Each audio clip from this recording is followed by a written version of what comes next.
Nova Atlantica is a vast island in the North Atlantic, large enough to feel less like one island and more like several small countries forced onto the same landmass. Its north hardened around iron, shipyards, and weapons. Its south grew around ports, civic life, and trade. At its center stood the old administrative heart of the island, and far below the sea lay trench systems that would matter more than anyone on the surface could guess. Nova Atlantica was born from a catastrophic underwater event tied to Pyrolithos. Centuries later, wars pulled the world's attention toward it. During World War II, major powers used it, fortified it, extracted from it, and left behind infrastructure and influence. When those wars ended, many never left.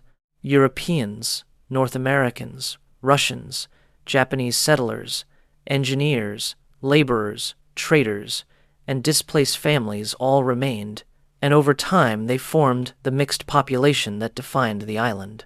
After World War III, the wider world weakened, and Nova Atlantica changed with it.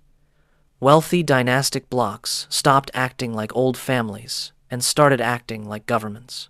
There was still a formal structure in place, with one major house ruling during a term and Dr. Fresco acting as regulator. But beneath it all, the truth was simple. The house that controlled the most force, industry, supply, and fear controlled the island. Of all the houses, two mattered most. House Einschart, based in Eisenreich, believed in centralized authority, discipline, weapons, and obedience. House Valerici, based along the Valerici coast, believed more in continuity, trade, councils, diplomacy, and slow influence. Albert Einschart ruled through pressure. To him, people were assets, failures, and risks. His wife Helene remained mostly outside direct politics, and taught her sons the lessons she believed could keep them alive. Obedience meant safety. Their two sons grew into very different men. Sebastian became the quiet technical prodigy, gifted and disciplined, but not naturally cruel. Ludwig became the political heir, more strategic, more resentful, and far more willing to dominate. Around the same time, there was Elena Valerici, an exiled member of House Valerici, who had vanished into civilian life under another identity. Albert entered into a long relationship with her, without fully understanding who she was. From that relationship came Moretti. Moretti was brought into the Einschart orbit and raised there as a ward, an investment, and a useful piece on the board. He received elite education, learned how power worked, and gained access to the structure of the ruling class. He grew close to Sebastian because Sebastian was one of the few people in that environment who treated him as a person first. Ludwig saw him as an outsider who had been allowed too close. Albert mentored him because he saw value in shaping him. All the while, Moretti kept visiting his mother from time to time. The break came when Albert discovered who Elena really was. He realized that Moretti was not merely useful, he was dangerous. He was proof of a connection to House Valerici, and worse, he had grown up learning Einschart systems from the inside. Albert decided that both Elena and Moretti had to die. He waited for one of Moretti's regular visits. On that day, men were sent to burn the house and make sure neither of them walked out alive. In the chaos, Elena finally told Moretti the truth about who she was and why Albert had decided they could no longer be allowed to live. She bought him enough time to escape while the house burned around them. The attackers believed the fire had done its job. To Albert, the matter was settled. Elena was dead, and Moretti had died with her. But Moretti survived, and he did not return to the surface world immediately. He disappeared for years. By the time he began moving again, he was older, harder, and far more deliberate. Over those years, he used what he had left: his education, his memory, his mother's truth, and whatever names or fragments survived with him to slowly trace his way back toward the Valerici world. He learned how the southern coast worked through ruined neighborhoods, trade routes, dock workers, old loyalists, and surviving networks that still remembered what House Valerici once was. He did not arrive and immediately become trusted. He had to prove who he was and prove even harder that he was not another trap sent from Eisenreich. By then, House Valerici was already under strain. It still held the Valerici coast. It still had cities, legitimacy, ports, and civic memory, but it did not have Einschart's speed or brutality, and it was facing a succession problem. There was no clear male heir to stabilize continuity. Moretti changed that. He had Valerici blood, political value, and insider knowledge of the enemy. What Albert thought had died in a fire had now reappeared inside the rival house. That is when Albert decided House Valerici would not merely be weakened, it would be erased. He and his command structure prepared an extermination operation meant to end the house in a single blow. Troops and material were staged through Eisenreich. Naval corridors were readied from the north. Intelligence mapped residences, communications hubs, ports, leadership compounds, and escape routes across the Valerici coast. Dr. Fresco, who should have stopped this, was outmaneuvered, delayed, or buried under procedure before he could do anything meaningful. Moretti never forgave that. The massacre struck at night, and it struck fast. Valerici was hit first, then San Valen, Port Nera, and the wider southern network. Leadership compounds were destroyed, communications went dark. Response was broken before it could form. Civilian districts were devastated alongside the political targets. Around 9,000 people died in roughly 2 hours. House Valerici was not conquered. It was wiped out. The Valerici coast shattered with it. Administrative order vanished. Port Nera turned towards salvage and black market survival. San Valen fragmented into enclaves.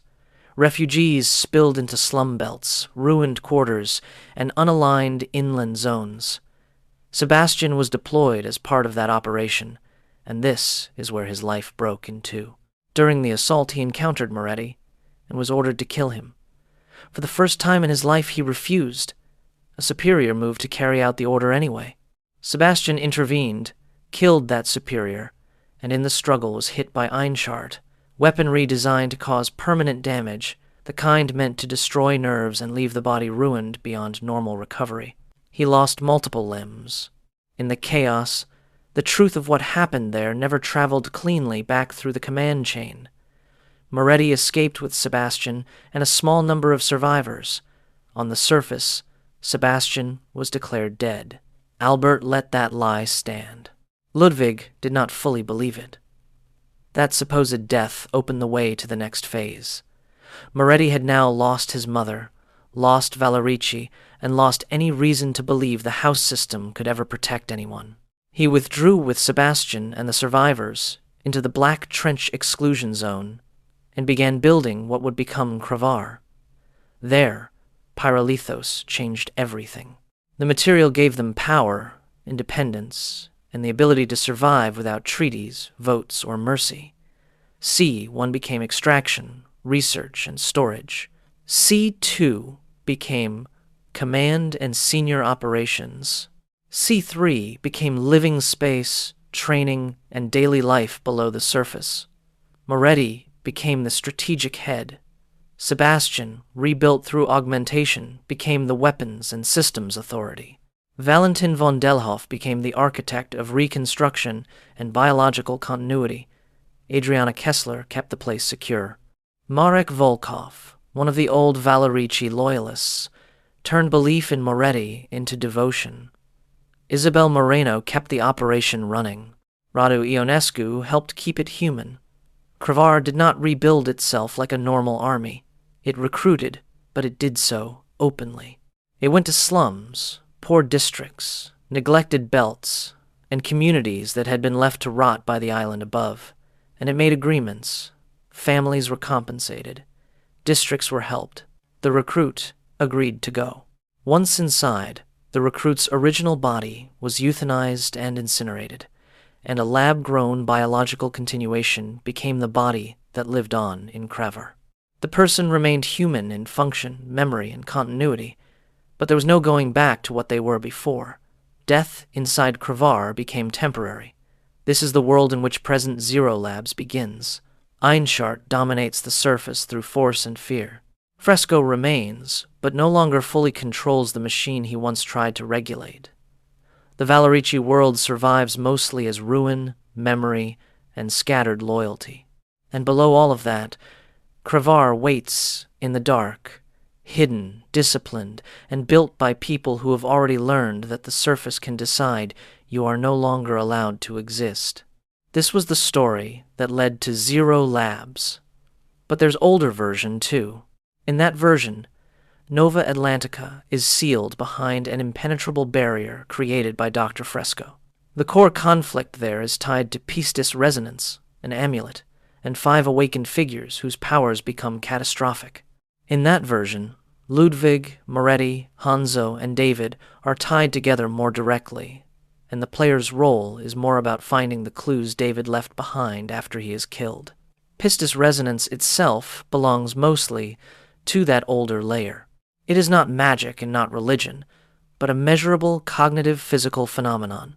It happens when a conscious system sustains a single, internally coherent belief, strongly enough and long enough that reality begins to resolve around it, instead of canceling it out.